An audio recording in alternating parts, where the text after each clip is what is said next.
안녕하세요. 저는 이제 막 돌진한 아이를 키우고 있는 30대 초반의 주부입니다.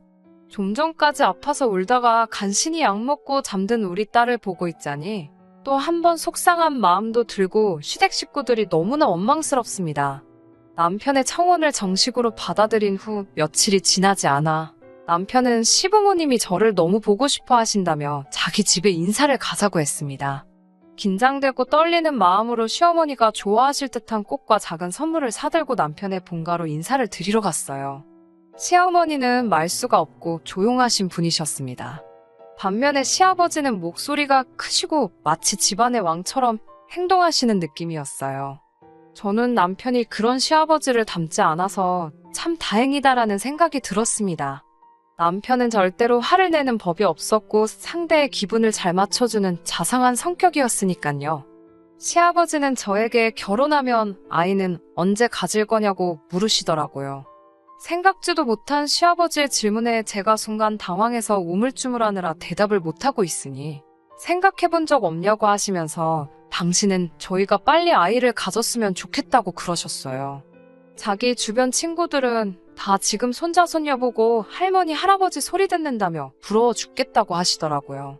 저는 그런 시아버지의 행동이 솔직히 좋아 보였습니다. 비록 괄괄하신 성격 같기는 했지만 그래도 손자 손녀를 기다리신다는 건 그만큼 사랑이 많다는 거라고 생각했거든요. 사실 저는 편부모 가정에서 자랐거든요. 저희 부모님은 제가 중학교에 입학했을 무렵 이혼을 하셨고 저는 어머니 손에서 자랐습니다. 친정아버지는 이혼 후 얼마 뒤 다른 분과 재혼하셨다는 소식을 친정어머니를 통해서 들었고 그 이후로 따로 왕래를 하지 않고 살았습니다. 그렇게 표현에 서투실지언정 사랑이 많은 시아버지를 만나게 된 게 기쁘고 좋았습니다. 그런데 지금 그런 시아버지 때문에 이혼을 생각하게 되었네요. 제가 임신 6개월 정도 됐을 무렵 시아버지의 생신을 축하하기 위해 시댁에 가게 되었습니다. 사실 제가 남들보다 양수가 많은 편이라 임신 기간 동안 외출을 자제하고 있었거든요. 그런데 시어머니가 아무리 몸이 안 좋고 무거워도 시집오고 처음 맞는 시아버지 생신이니까 시댁에 오라고 하시더라고요. 그러면서 올 때 미역국하고 갈비 정도는 해올 수 있지? 그러셨어요. 사실 얼마 전에 친정어머니도 생신이셨는데 친정어머니는 몸도 힘든데 무슨 생일이냐면서 나중에 애 낳고 같이 맛있는 거나 먹으러 가자고 하셨거든요. 제가 결국 친정어머니께 상황을 알리니 걱정 말라면서 엄마가 다 해줄게 그러시더라고요. 그러고는 정말 친정어머니가 미역국에 갈비까지 다 해주고 가셨습니다. 다행히 시부모님은 제가 준비해 간 음식이 너무 맛있다면서 절 칭찬하시고 좋아하셨어요. 그런데 문제는 생각지 못한 곳에서 터졌습니다. 시아버지가 임신한 며느리인 제가 있는데도 거실에서 줄담배를 태우시더라고요. 보다 못한 시어머니가 담배 좀 끄라고 한마디 하시니까 어디 며느리 앞에서 남편한테 이래라 저래라 하고 있느냐며 제정신이 아니냐고 며느리가 보고 배우면 어떡하냐고 막말을 하시더라고요. 시어머니가 솔선과 수범을 해서 지아비를 하늘같이 모시는 모습을 보여줘야 며느리인 저도 우리 아들을 우러러보지 않겠냐고 목이 터져라 외치셨어요. 남편도 창피한지 딴청만 부리고 있었고요. 앞서 말씀드렸듯이 시아버지는 고집도 세시고 목소리도 크시고 쉬운 성격은 아니십니다. 게다가 흡연과 음주라는 안 좋은 생활 습관도 가지고 계셨어요. 남편 말에 의하면 술이 정말 심할 때는 일주일에 한 번은 경찰서에 가서 모시고 와야 할 정도였다고 하더라고요. 담배도 하루에 2갑은 피실 만큼 굴초십니다. 물론 이 모든 건 시아버지의 성향이고 기호사항이니 며느리인 제가 하시라 마시라 할 일은 아니지요. 그래서 저도 시아버지께 한 번도 실은 티를 낸 적이 없습니다. 단지 건강이 안 좋을 것 같으니 항상 줄이시라고 말씀드리고 부탁드렸습니다. 그러는 와중에 제가 임신을 하게 되었고 그때부터는 시아버지의 그런 생활 습관들이 솔직히 정말 신경 쓰이긴 하더라고요. 간접흡연이 그렇게 안 좋다고 하는데 시아버지는 담배 피고도 90살 넘게 사는 사람들이 얼마나 많은 줄 아냐면서 다 지 팔자대로 사는 거라고 하시더라고요. 자기 친구 중에 술, 담배는 거들떠도 안 보던 녀석이 있었는데 그 자식이 친구들 중에서도 제일 먼저 죽었다고 하면서요. 그런 말씀을 아무렇지 않게 하시니 어쩔 수 없이 제가 시아버지를 피하는 것 말고는 방법이 없었습니다. 아무튼 그때 정말 마음이 불편하고 불쾌했지만 그래도 시집온 지 1년도 안 된 상황이라 싫은 티도 차마 못 내고 결국 토하기 일보 직전이 돼서야 집에 왔습니다. 저는 남편에게 정말 비위도 상하고 스트레스도 많이 받았다고 출산 전까지는 웬만하면 시댁에는 안 가고 싶다고 조심스레 말했습니다. 다행히 남편도 절 이해하고 자기도 속이 안 좋았더라고 그냥 다음부터는 가지 말자고 하더군요. 그렇게 시간이 흘러 몇 달 뒤 저는 눈에 넣어도 아프지 않을 딸을 낳게 되었습니다. 그런데 의사 선생님 말씀으로는 호흡기가 좀 안 좋다고 하더라고요. 생각지도 못했던 일이라 순간 눈앞이 깜깜했어요. 모든 게 엄마인 제가 뭔가 잘못해서 딸이 아픈 것만 같아 죽을 만큼 가슴이 아프고 괴로웠습니다. 친정어머니나 남편은 모두 제 잘못이 아니라고 그리고 죽을 병도 아니고 불치병도 아닌데 뭘 그러냐 하며 괜찮다고 절 위로해 주었습니다. 하지만 시부모님의 반응은 달랐습니다. 시아버지는 저더러 깔끔 떨 때부터 알아봤다면서 혼자 깨끗한 척은 다 하더니 이게 뭐냐고 빈정거리셨어요. 시어머니도 시아버지만큼 신랄하게는 아니었지만 제가 부족하고 모자라서 이렇게 됐다는 식으로 저를 대하셨고요. 저나 남편 둘 다 유난스럽게 깔끔을 떠는 성격이 절대로 아닙니다. 남들처럼 하루 3번 양치하고 목욕하고 빨래하고 그냥 상식적인 청결을 유지하고 살아요. 하지만 저희 시부모님은 저와 남편더러 무슨 깔끔병이라도 걸렸냐며 항상 뭐라 하셨어요. 남편 말에 의하면 시아버지는 원래 씻는 걸 안 좋아하시고 시어머니는 돈이 아까워서 씻는 걸 안 좋아하신다 하더라고요. 그런데 생각해보세요. 줄담배를 피는 분이 씻지도 않으니 얼마나 쩐내가 나겠어요. 시어머니는 물세 아깝다고 화장실 물도 안 내리고 몇 번씩 일을 보십니다. 보다 못한 남편이 저 올 때만이라도 두 분께 조심 좀 해달라고 했다가 며느리가 상전이냐며 욕만 진짜 엄청나게 먹었어요. 그렇다 보니 더 몸조리를 핑계로 시댁에 안 가게 되더라고요. 그러다 손녀가 태어났는데 아프다 하니 건수 잡았다는 듯이 저를 못 살게 구셨습니다. 물론 저만 구박하시는 거였다면 얼마든지 버틸 수 있었어요. 우리 딸만 예뻐해 주시면 저를 어떻게 대하셔도 참고 살았을 겁니다. 하지만 시부모님이 손녀를 그렇게 대하실 줄은 상상도 못했어요. 시아버지는 손녀인 저희 딸을 정말 예뻐해 주셨는데 그 방식이 잘못돼도 한참 잘못되어 있었습니다. 제가 호흡기가 안 좋은 아이라고 조심해 주셔야 한다고 몇 번을 당부드렸는데도 제 이야기는 귓등으로도 듣는 척을 안 하셨어요. 저는 닿지 않은 손으로는 딸은 고사하고 딸이 누워있는 이불 끄터리도 건들지 않았어요. 정말 남편 표현을 빌자면 딸이 누워있는 자리를 기점으로 반경 1m는 접근 금지였습니다. 게다가 아직도 코로나에 걸린 환자들이 나오고 있었으니 제가 예민하게 반응할 수밖에 없었어요. 그런데 시아버지는 제가 그러는 걸 뻔히 아시면서도 개의치 않으시고 툭하면 저희 집에 오셨습니다. 지난번에는 시아버지가 대낮에 연락도 없이 집에 오셨어요. 신발을 벗기가 무섭게 아기 침대로 돌진을 하시길래 제가 손 씻으시라고 난리를 쳤어요. 그러자 들릴 듯 말 듯 뭐라 하시면서 맹물에 손을 씻는 둥 마는 둥 하시고는 아이를 침대에서 안아 올리셨어요.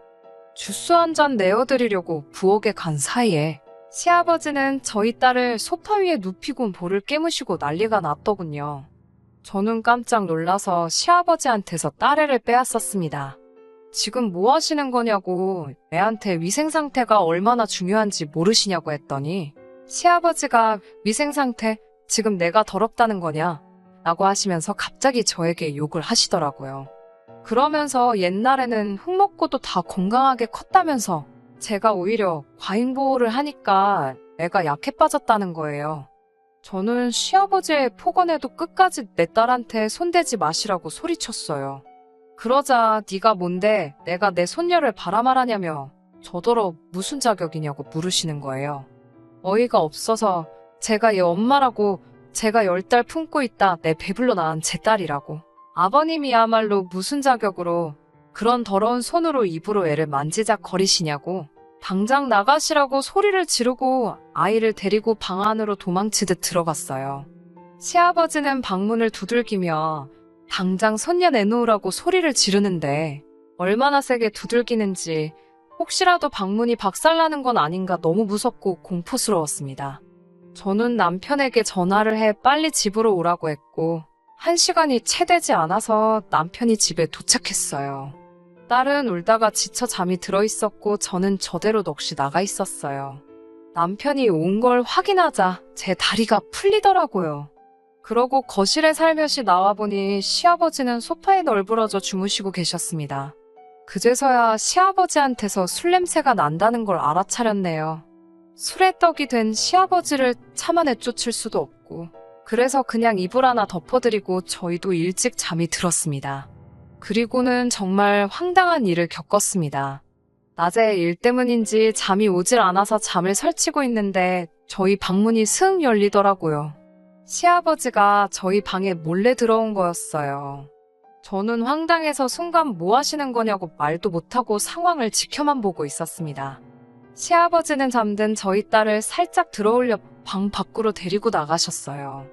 제가 옆에서 아무것도 모르고 잠든 남편을 흔들어 깨워서 지금 아버님이 몰래 애 데리고 거실로 나가셨다고 빨리 일어나라고 했어요. 그리고 얼른 방문을 열고 나갔더니 아까 나처럼 또 시아버지가 저희 딸을 안고 볼을 깨물려 하고 계셨어요. 그 광경을 본 남편도 황당했는지 시아버지로부터 애를 빼앗아 들고는 아버지, 진짜 왜 이러시는 거예요? 라고 하니까 대체 니들이 뭔데 내가 내 손녀도 못 만지게 하냐며 욕을 하셨습니다. 결국 남편이 시아버지를 강제로 집 밖으로 밀어내 시댁으로 모셔다 드리고 왔어요. 그리고 이튿날 이 상황을 어떻게 해야 하나 고민을 하고 있는데 어쩐지 딸의 상태가 평소 같지 않더라고요. 이 말을 짚어보니 불덩이였어요. 너무 놀란 저는 앰뷸런스를 불러서 바로 응급실에 가게 되었어요. 이런저런 검사를 해본 의사 선생님은 솔직히 아기가 열이 나면 해줄 수 있는 게 많이는 없다고 일단은 청결한 환경에서 아기 열 데려가기만 기다리자고 하시더군요. 그리고 저는 이 모든 게 시아버지 때문인 것 같았습니다. 열받은 남편도 시아버지께 이 상황을 전달하면서 다 아버지 때문이라고 이제 어쩔 거냐고 화를 냈나 보더군요. 다행히 몇 시간 있다 열이 내려서 집으로 돌아왔어요. 남편도 회사에 병가를 내고 같이 있는 상황이었습니다. 그런데 시아버지가 연락도 없이 집에 찾아와 현관문을 부셔져라 두들기더라고요. 저는 간신히 잠든 딸이 깰까봐 앞뒤 생각도 못하고 현관을 열었습니다. 그러자 시아버지가 신발을 벗어던지듯 집 안에 들어와 저희 딸을 찾더라고요. 남편이 지금 애 잔다고 왜 이러시냐고 막아서자 저를 죽일 듯이 노려보시면서 이래서 집에 사람이 잘 들어와야 된다며 이제껏 남편이 한 번도 대든 적이 없었는데 저 때문에 지 부모도 못 알아본다고 그럽니다. 아무래도 니들 둘 다 이제 눈에 뵈는 게 없나 보다고 저 때문에 아주 상놈의 집안이 됐다고 욕을 하시더군요. 저는 더 이상 시아버지랑 말도 섞기 싫어서 그럼 사람 새로 들이셔서 손자 손녀 새로 낳아달라 하시라고 그랬습니다. 다시는 저희 딸 볼 생각 하지 마시라고요. 그러자 네가 뭔데 내 손녀를 보라 말하냐며 제가 눈앞에 있었으면 벌써 한 대 때리고도 남았는데 운 좋은 줄 알라고 하시더군요. 그러면서 아버지 없이 컸다더니 아주 못 배운 티가 난다면서 너는 내 손녀를 낳았으니까 며느리 자리 유지하게 해주는 거라고 그러시더군요. 그 말을 듣고 있으니 저는 이 사람을 시아버지로서도 어른으로서도 존중해드릴 필요가 없겠다 싶었습니다. 저는 시아버지께 저야말로 아버님이 저희 딸 할아버지니까 그동안 그래도 그만큼 존중해드린 거라고요. 그런데 자꾸 제가 무슨 자격이냐고 그러시는데 아버님이 예뻐 죽는 그 손녀, 제 뱃속에서 10달 품고 낳은 제 딸이라고 제가 그의 엄마라고 소리를 질렀습니다. 남편은 중간에 껴서 시아버지와 저를 번갈아 쳐다보더니 시아버지께 아무래도 이번엔 아버지가 단단히 실수하신 것 같다고 일단 저희 집에서 나가달라고 그러더군요. 시아버지는 눈을 희번덕 거리시면서 그럼 내 손녀 내놓으라고 그러시면서 방으로 막 들어가려고 하시더군요. 저는 도무지 이 상황이 감당이 안 돼서 경찰을 불렀습니다. 남편은 그래도 차마 자기 아버지니 어떻게 하지도 못하고 방어만 하고 있는 상황이었고, 어김없이 한 장 걸치신 시아버지는 어디서 그런 힘이 나오는지 남편을 아주 밀어붙이고 그러는 와중에 경찰이 도착했습니다. 저는 경찰에게 지금 시아버지가 저희 딸을 납치하려고 그런다고 말했어요. 경찰들은 처음엔 어이없다는 듯 저를 쳐다봤지만 제 간절한 눈빛을 읽었는지 일단 어르신, 나가서 저희랑 얘기하세요. 라며 시아버지를 모시고 집 밖으로 나갔습니다. 하지만 경찰서에서도 그냥 단순한 집안일이라고 처리하고 아버님은 아무런 조치 없이 집으로 돌아올 수 있었습니다. 조금 어이가 없더라고요.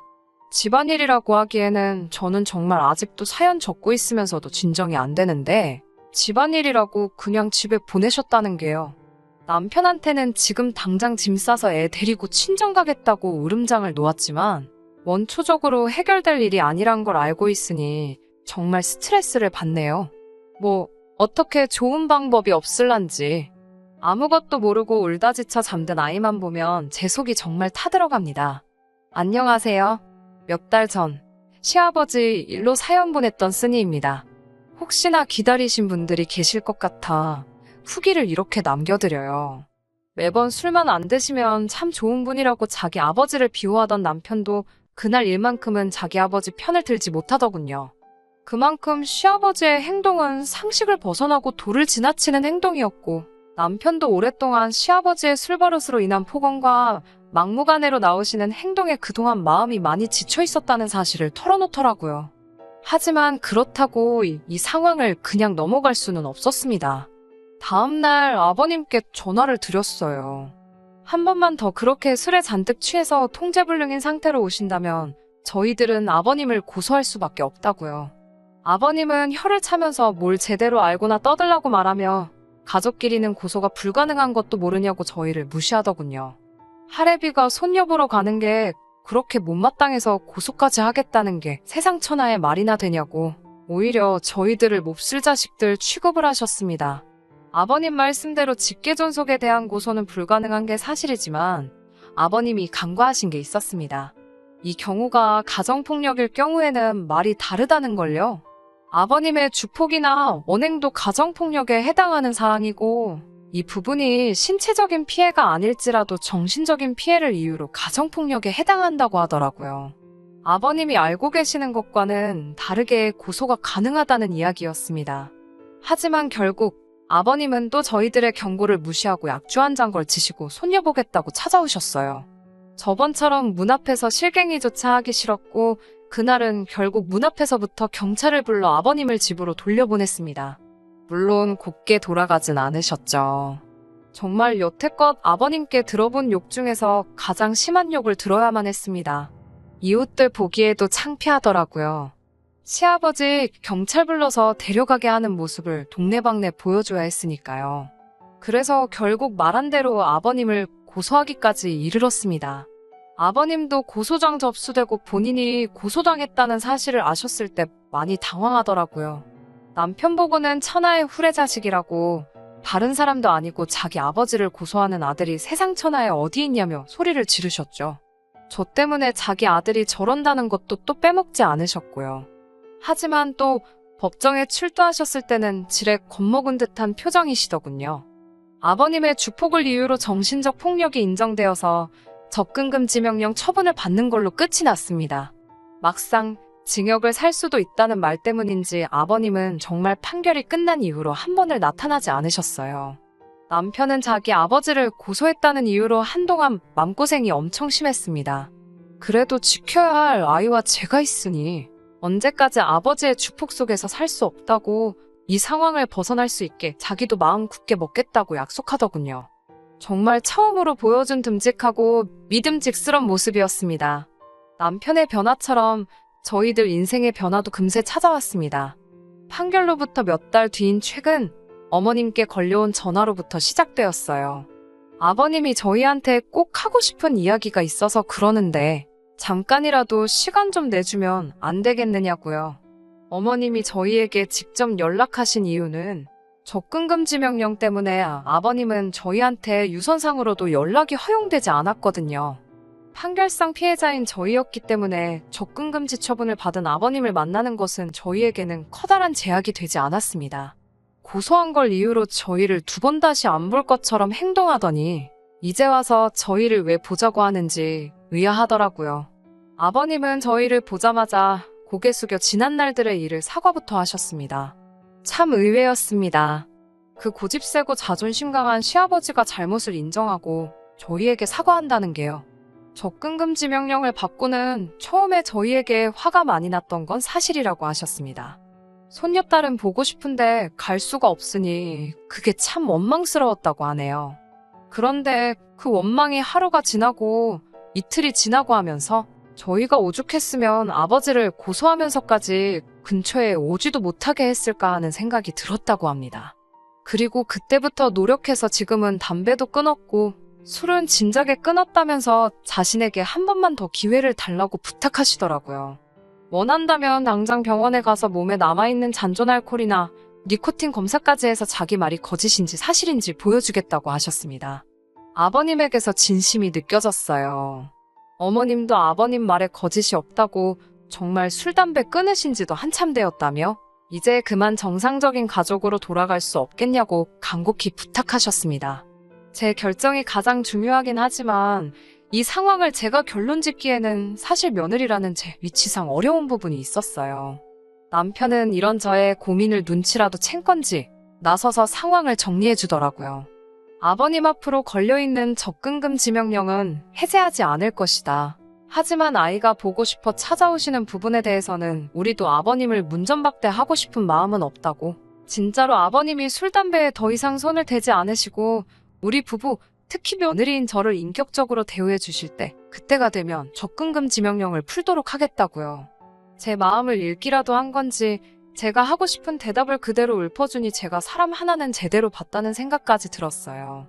그리고 아버님이 저희 앞에 사과한 날을 기점으로 한 달에 2번씩은 저희 집에 오셔서 손녀딸 보고 가십니다. 청결하게 하시고 멀끔하게 먹까지 내시고 오세요. 그렇게 깔끔하게 오시는데도 저희 집에 도착하시면 아이 보러 가기 전에 화장실 먼저 들려서 손부터 박박 씻고 나오십니다. 이제 정상적인 가정으로 돌아온 것 같은 느낌이 들어요. 사실 아버님께 시달리며 이혼을 생각하지 않은 것도 아닌데 제가 편부모 가정에서 자라서 그런지 제 딸도 저처럼 아버지 없이 자라기를 원하지 않았어요. 아버님도 손녀딸 엄청 챙기시고 사실 술이 들어갔을 때를 제외하고는 참 좋으신 분이란 것도 알고 있습니다. 이제 더 이상 그동안 고통받았던 일로 또다시 스트레스 받을 일이 없을 거라 믿어요. 접근금지 명령은 끝날 때까지 유지시킬 생각이지만 저는 이번 일을 계기로 우리 가족이 한층 더 행복에 가까워졌다고 믿어 의심치 않습니다. 적어도 남편이 제 옆에서 든든히 제 편이 되어준다면 더 이상 걱정할 일은 없을 것 같아요. 결혼이 서로 다른 두 가정이 만나는 거고 그 안에 얼마나 서로 다른 사람들이 관련되어 있는지 여러분 다들 아시잖아요. 저희는 다른 가정보다 시간이 조금 더 필요한 것뿐이라 믿고 지금 당장은 딸만 생각하고 딸을 위해 살아보려고 합니다. 후기 기다려주시며 자기 일처럼 같이 분노해주셨던 분들께도 모두 감사드립니다.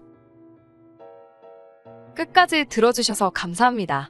오늘의 사연은 여기까지입니다.